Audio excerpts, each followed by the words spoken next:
Mr. Chair. Mr. Chair, kay na din po Mr. Kerwin Espinosa, yung unang mga tanong natin.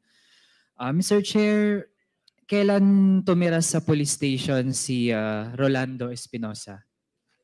Anong buwan po nung 2016? August, August po, Mr. Chair. Tas Mr. Chair, kailan nangyari yung raid dun sa bahay ni Rolando Espinosa? August 10 po, Mr. Chair. Pero tumira po siya dun sa police station bago yung raid. Opo, Mr. Chair. Mr. Chair, anong warrant ang inisyu para dun sa raid sa bahay ni Rolando Espinosa? Search warrant po, Search warrant. Mr. Tapos, Chair. ano daw ang batayan para dun sa search warrant, Mr. Chair? Ano daw yung hahanapin dun sa bahay ni Rolando Espinosa? Hindi ko po nakita ang search warrant kung ano ang hinahanap nila na kontrabando doon sa loob ng bahay ng aking yumaong ama. Tas Mr. Chair, sino ang nag-issue nitong search warrant?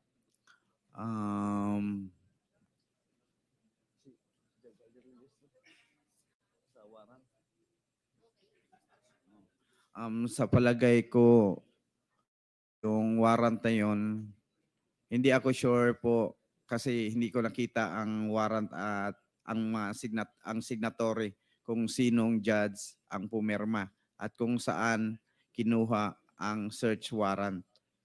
Kasi wala ako dito sa Pilipinas, nandun po ako sa ibang bansa. Tapos Mr. Chair, nauna itong pag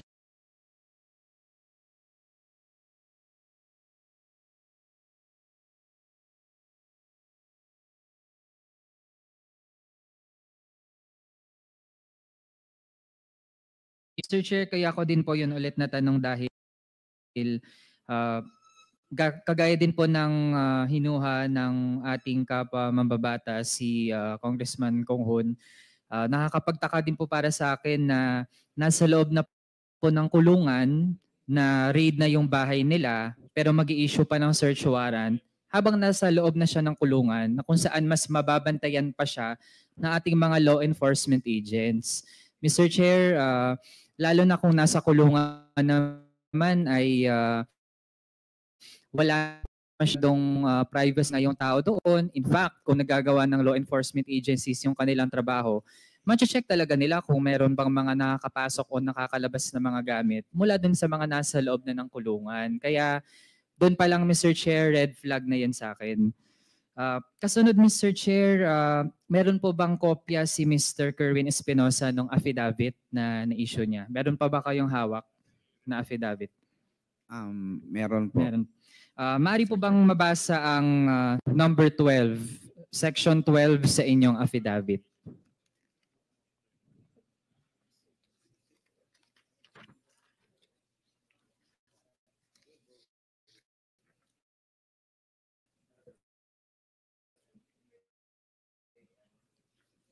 Okay ba, Mr. Chair? Noong pagdating ko sa airport ng Pilipinas, bandang alas 11 ng gabi, sinundo ako ng mga kapulisan dito sa Pilipinas gamit ang isang puting Land Cruiser. Isa sa sumundo sa akin ay si General Bato de la Rosa, kung saan sinabi niya sa akin na idawit ko si Peter Lim sa kalakaran ng droga sa Pilipinas. Pati din daw si Laila de Lima para madiin at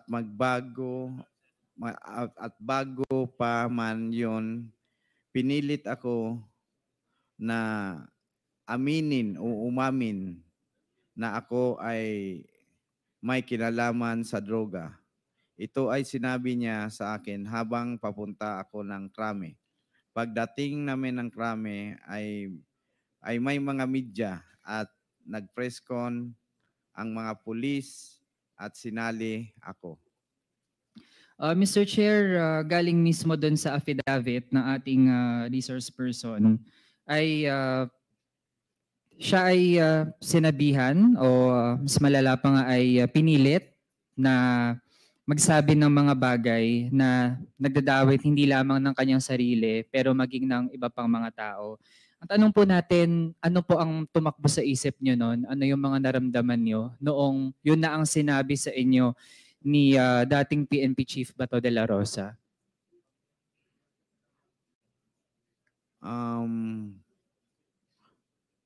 Dahil nung dumating ako dito sa Pilipinas, patay na po yung papa ko. Kaya nagkaroon ako ng takot sa kapulisan sa panahon na yon. Kaya naging oo lang ako ng oo. Mr. Chair, dahil itong yung context natin ay ang ganitong mga bagay ay bahagi di umano ng Project Double Barrel. Nakasama nga doon yung Oplan Tokhang tsaka yung pag-target sa mga high value target. Pinaliwanag din ba yun sa inyo ni former PNP Chief Bato de la Rosa na yung pagpipilit niya sa inyo na magsabi ng mga bagay implicating yourself and Senator Laila De Lima na bahagi ito ng Project Double Barrel? Pinaliwanag ba niya sa iyo na sa ganong paraan?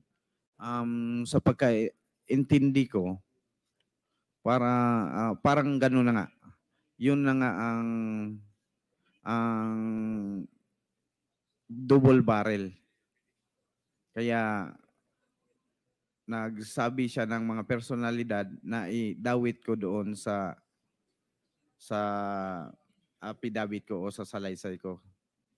And Mr. Chair, dahil itong Project Double Barrel, yung dalawang component nga niya, yung tokhang tsaka yung high value targets, binanggit din ba ni former PNP Chief Bato de la Rosa na yung maupo ninyong ama ay bahagi siya ng mga high value target at ang turing sa kanya ay isang high value target?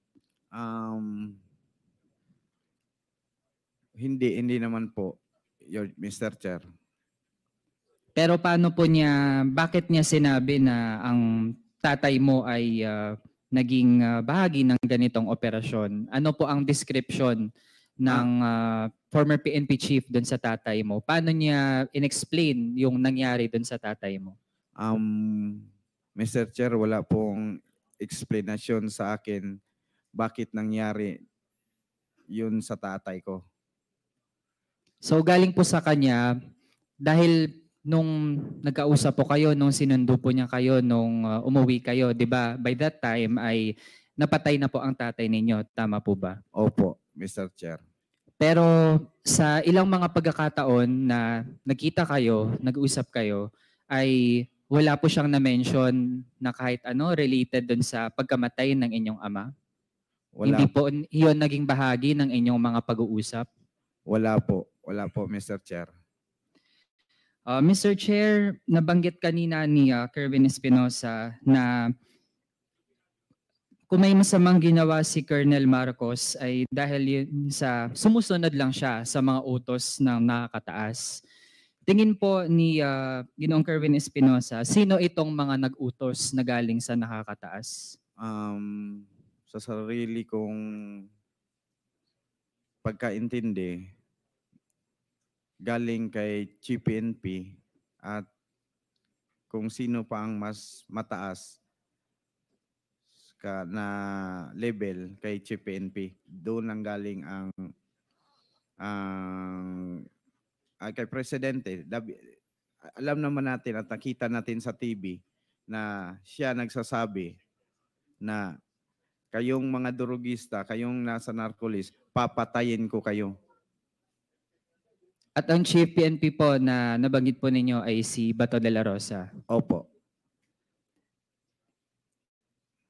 Mr. Chair, kasunod po na tanong, so all this time dahil nga po ganun pala ang inyong pagtingin, yun yung tumatakbo sa isip nyo, pero after kasi nun ay nagkita pa kayo, nag-usap pa kayo, tapos dinala pa kayo sa pare, di ba, para mangumpisal, na ang tao po na involved, no? Or ibig sabihin ay meron siyang command responsibility doon sa pagkamatay ng tatay nyo, nakakausap nyo pa rin tapos meron pang mga pinapagawa sa inyo.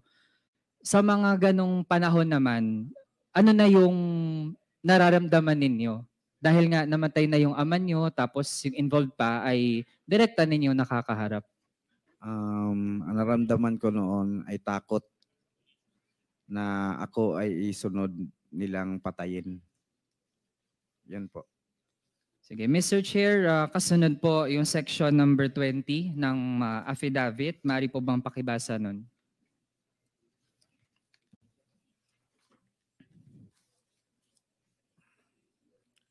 Sinabihan ako ni Bato na may basbas yan sa taas at ang ibig sabihin nito ay alam ito ni Presidente Rodrigo Duterte.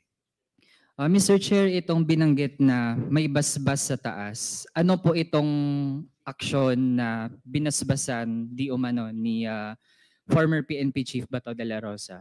Ah, yung pagdiin kay Laila de Lima at yung mga patayan na nangyari noong nakaraan administrasyon. At pinapanindigan po ninyo na maliban kay PNP Chief Bato de la Rosa, maging yung dating presidente na si Rodrigo Duterte, alam niya rin yung ganun. Siguro sa sarili kong opinion na siguro alam niya yon. Okay, Mr. Chair, nabanggit din kanina ni Ginoong Kerwin Espinosa nung hiningan siya ng mensahe para kay former PNP Chief Bato de la Rosa. Ang sabi po niya ay magbago na daw ang dating PNP Chief na di porket hindi ka aliado ay gagawan ng mga kwento na ikakasira ng kanilang buhay. Kung standing po ang inyong ganong mensahe na magbago siya, edi tingin niyo po ba ay hindi pa rin siya nagbabago ngayon? Kasi hindi naman na po siya PNP chief. Ngayon po ay nakaupo siya sa Senado. Pero bagamat iba na po yung kanyang posisyon, tingin po ba ninyo ay yung ganong katangian niya noong PNP chief siya, dala pa rin niya hanggang ngayon? No comment ako sa tanong na yan kasi hindi ko hawak ang isip at puso niya. Mr. Chair, dahil galing din po iyon sa mensahe ninyo kanina, nagkaroon kayo ng ganitong mga karanasan involving former PNP Chief Bato de la Rosa, ilang mga taon na po yung nakalipas after mangyari iyon, pero nung hiningan kayo ng mensahe, ganun po ang inyong mga nasabi, na may ganun siyang dapat baguhin sa kanyang katangian. Siguro may nakita ako sa kanyang sarili na ganun pa rin ang kanyang ginagawa. May sarili ko yung opinion.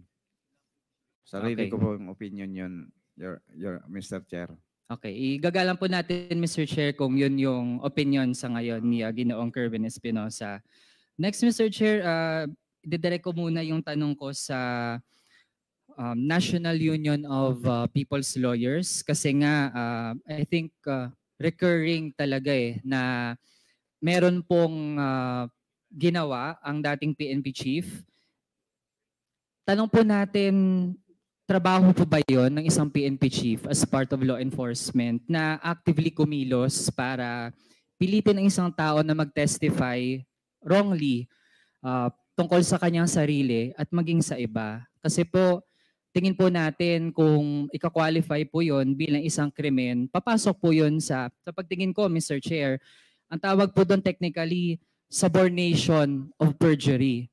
Ibig sabihin, kung perjury kasi, yung tao yung magde-decide na magsisinungaling siya under oath. Pero ito, Mr. Chair, isang tao na nasa kapangyarihan, pinilit niya, ginamit niya yung kapangyarihan niya para manakot, para piliting magsinungaling yung iba. At yun yung sa pagtingin ko, Mr. Chair, subornation of perjury. Pero galing mismo sa ating mga abogado, ano pong pagtingin ninyo doon? Bahagi po ba dapat yon ng law enforcement? Mr. Chair, thank you. Thank you for the question. No, it's not a part of the of the job of a PNP chief or any public official for that matter. In fact, there could be anti-graft laws being violated here. Secondly, it's a crime in itself, Mr. Chair. The crime committed by Senator, by then PNP Chief Bato de la Rosa could be labeled as a grave coercion or even grave threats.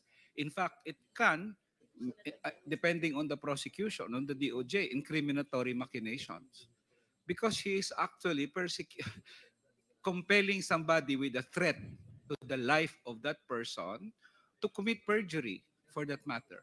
With regards to subornation of perjury, there is, in fact, for the information of the committee, there is, in fact, a bill pending before Congress to penalize public officials who coerce other people to commit the crime of subornation of perjury.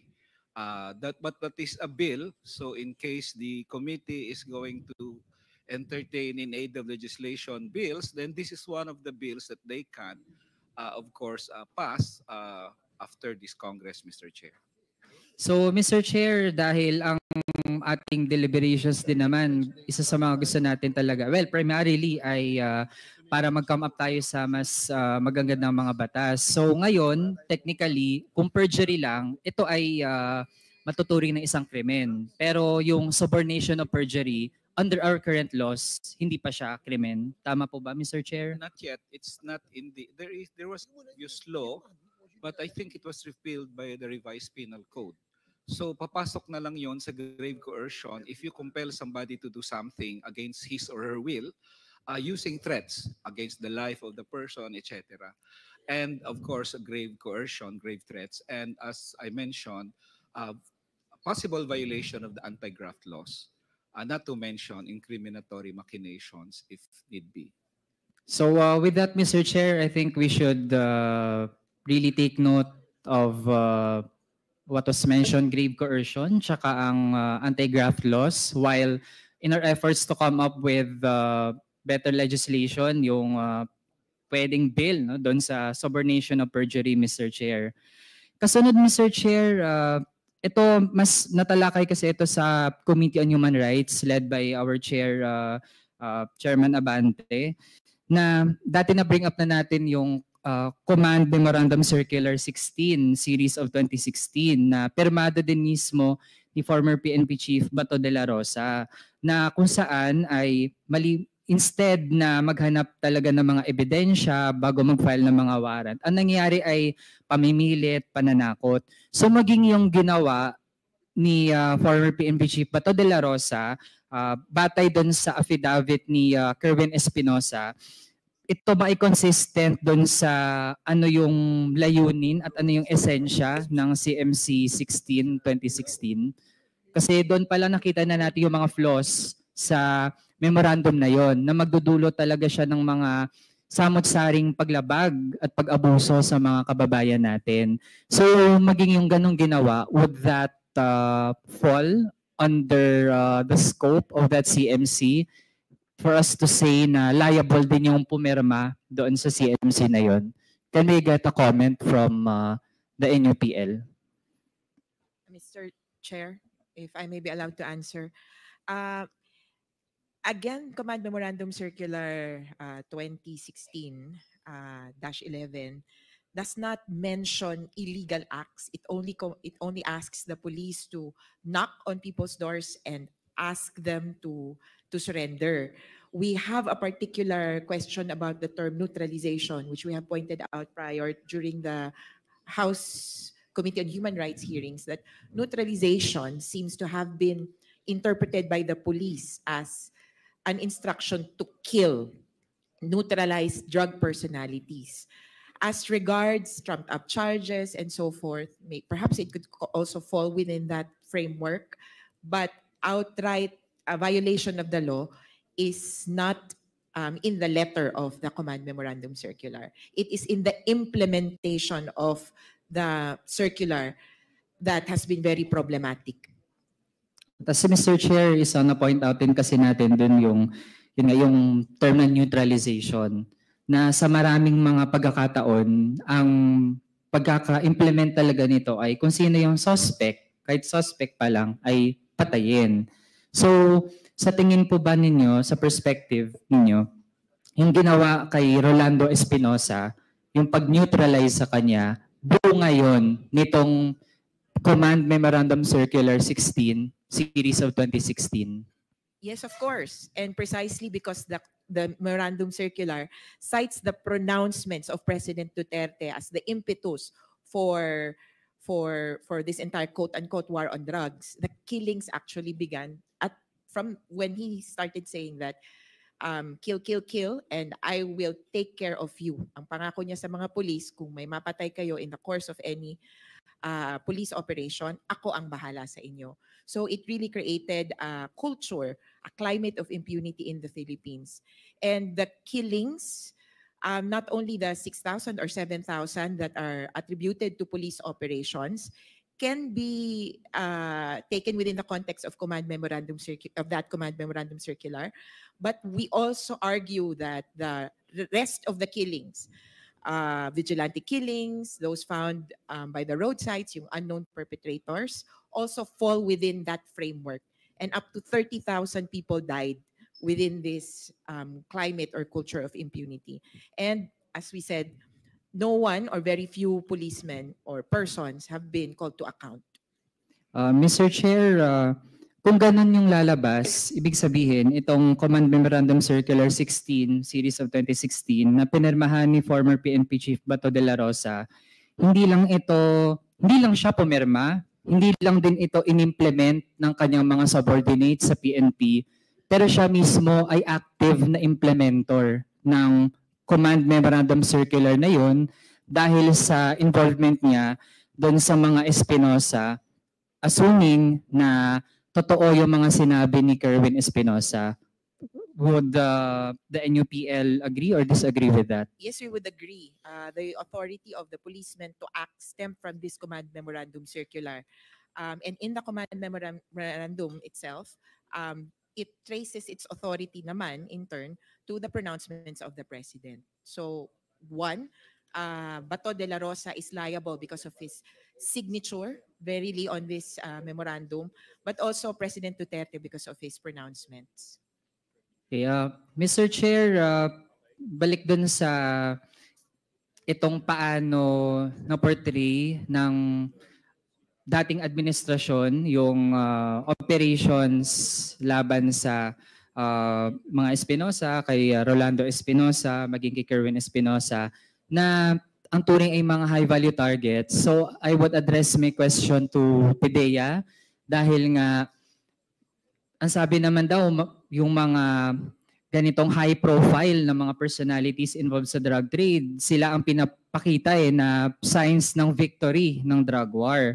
So gusto po nating matanong sa PIDEA kung sa Albera Leyte at kung saan man yung mga karatig na mga lugar, no? Kasi nga kung may drug trade, ano naman yan, magkaka-connect yan.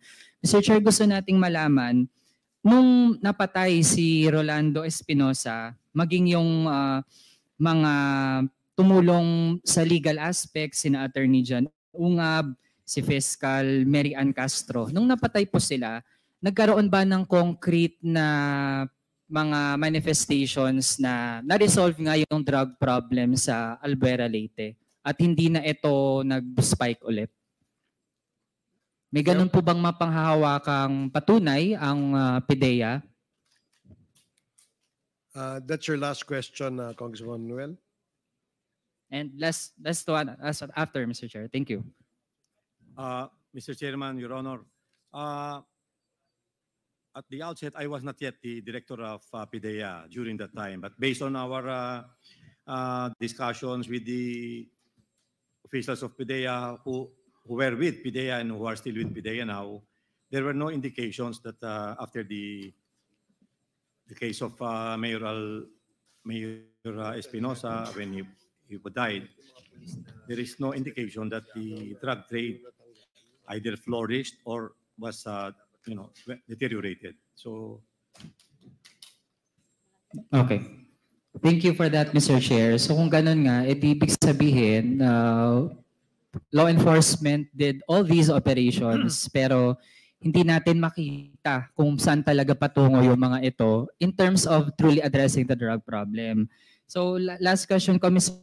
Chair, again sa NUPL, kasi kung nagagawa ito dun sa mga tao nga na tinuturing na mga leader sa kanilang mga lugar, doon naman sa mga mahihirap na mga inosente, meron din bang similar cases na yung mga nag-aabogado sa kanila o yung mga piskal na pwedeng humawak sa mga kaso nila ay nafe-threaten din or worse ay pinatay rin talaga?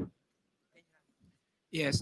Yes, thank you, Mr. Chair. In fact, there had been cases of lawyers being killed. Mentioned kanina yung ilan. The Quadcom hearing today, actually, Mr. Chair, opened a new vista from the testimonies of Kerwin and with the case of General Barayuga. Because usually the main issue in the EJK on drug war are drug suspects. But now it seems, Mr. Chair, that there are people who are not even involved in drugs. They're merely being used as a cover.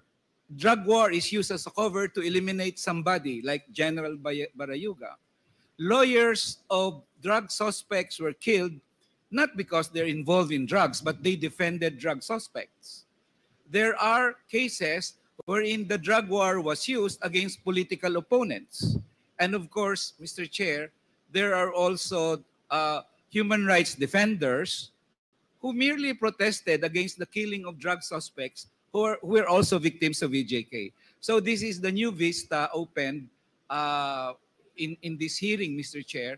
And there were cases wherein the lawyers of victims like Attorney Ben Ramos, for example, have been assassinated merely because President Duterte once issued a statement that these drug lords, drug suspects, use lawyers to defend them in court. And then he said, isasama ko kayo. And then lawyers began dying all over the country immediately afterwards, Mr. Chair. So there are victims outside the drug war, in a sense, who were also victims of EJK, Mr. Chair.